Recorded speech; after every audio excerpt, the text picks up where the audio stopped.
Job really went through it, and he could have used some help. So let's just say, don't be Job's friends.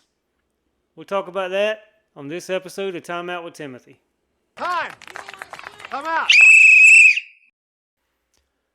There's little question that Job suffered at the highest level of suffering pretty much possible.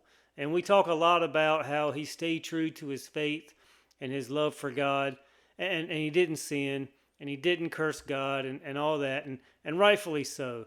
The way he held on to that faith and that love and that trust in God is spectacular and worthy of adulation. If you're not sure what I'm talking about, do me a favor. Go find the book of Job in the Bible. It is the oldest book in the Bible, and it is spelled Job, like Job. It is pronounced Job. And at least read the first few chapters and get yourself caught up on the backstory. The summation of it, though, is this. Job lost all of his money, all of his livelihood, and all of his children faster than he could turn around twice. And then, on top of it, his wife told him to curse God and die. This was in chapter 2, verse 9. So enter Job. Now we have Job. His wife has basically told him, give up all hope. He's lost his family. He's lost his wealth and his income. And he's sitting there preparing to mourn. Enter Job's friends. Now, to be fair, the Bible refers to these guys as friends. So that's what I'm going to use. But I don't really want friends like Job's friends.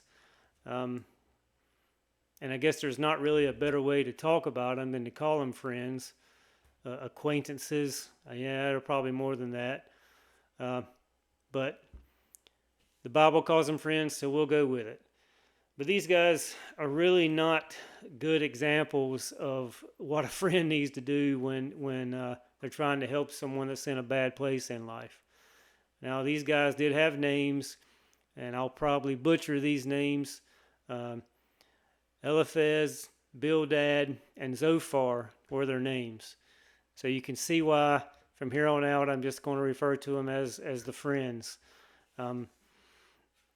These guys come along, and at first they're probably doing what I would have done. They're just kind of hanging out with Job, sitting there, waiting with him, just being present for if and when Job needs them. And that's probably the first step. That's accurate. That's good. That's what we should do when we have a friend that's hurting. We don't need to come flying in, telling them how to handle things, telling them what to do, telling them how to fix it. We just need to be there, let them know we're there, and wait until we see what they need. More often than not, that's going to be the best course of action. And like I said, that's where they started. So they started off on the right foot. And after a while, Job finally broke the silence, and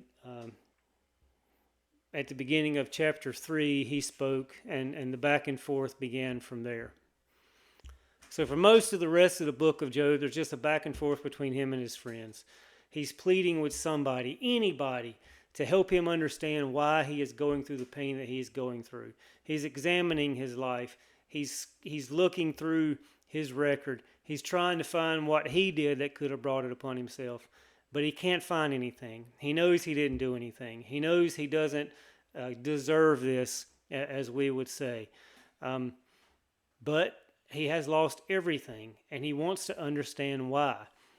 And I'm sure we've seen situations like this, not on the level necessarily that Job went through.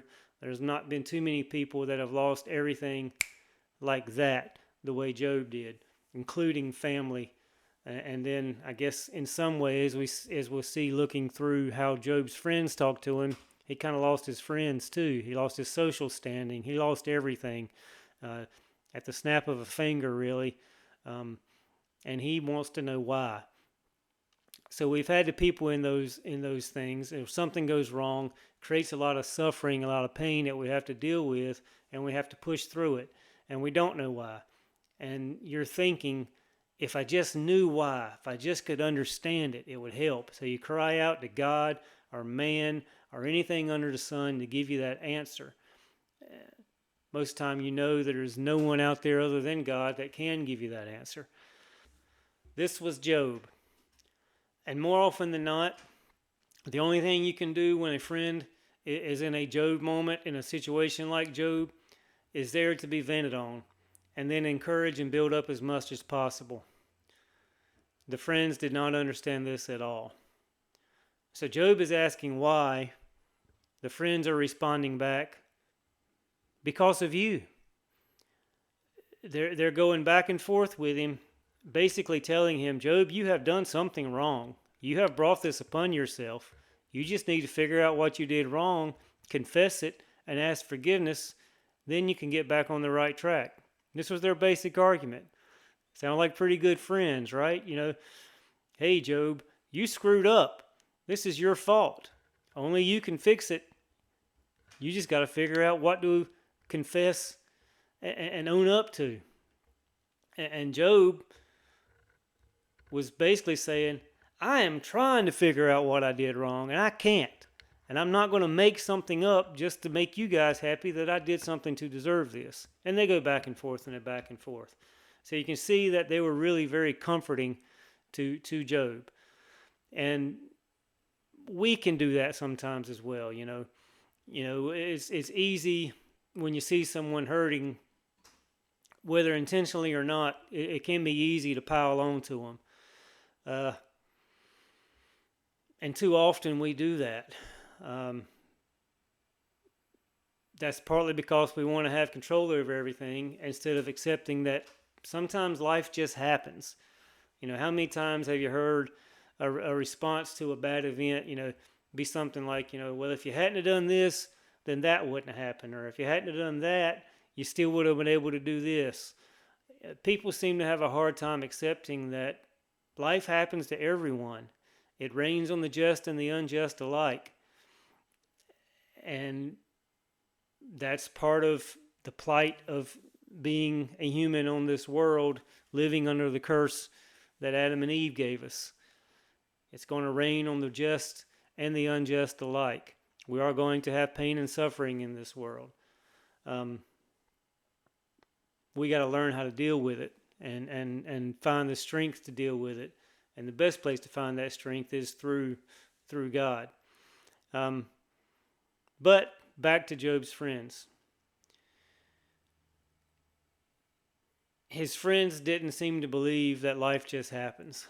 They were dead set that Job did something to mess this thing up. And they continually implored Job to admit his wrong. Although all it did was make it worse on Job.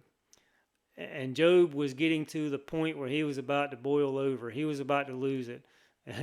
A kind of funny verse in this book is Job chapter 12, verse 2, where he just lashes out at him and he says, no doubt you are the people and wisdom will die with you. He's sarcastically lashing out at him at their poor attempts to help. Again, later in chapter 16, verses 2 and 3, he says to him, you are miserable comforters. Is there no end to your empty words? He's saying, guys, give me something that's going to help me here. I'm wanting to know what is going on. I am not understanding it, and you most certainly are not helping by telling me I am wrong. So you can see where the back and forth is not helping. It's pushing Job and his friends further away. And Job is hurting more and more. So if we do that to our friends, if we do that to the people we love, most of them are not going to be able to take it the way Job did. Only a man like Job can withstand poor friends. So please don't be Job's friends. Job stayed true because he knew his foundation was God, and he was standing on that foundation. it takes a solid foundation like that to hold up when you're faced with what Job went through, or anything, even a tenth of that will push us over the ledge sometimes. Now, I'm not saying being a Christian will keep you from doing wrong, especially if you've been hurt, but it sure helps. It gives you the ability to pull on some strength that is not yours, and helps you to understand that no matter what happens on this earth, it's short term, and we're looking for the everlasting, not the short term. So Job was focused on that. His friends were not. And they just kind of piled on to his hurt. Trying this method can and will kill. What we should be doing is breathing life into a hurting world. And remember, sometimes to breathe life into someone's hurt, all you have to do is be there without saying a word. So I hope you enjoyed this episode of Time Out with Timothy. Hope you find something that helps you in it. If you made it this far, hit the like and subscribe button. Tell your friends. Ask them to tell their friends. And let's continue this conversation together. God bless and have a great week.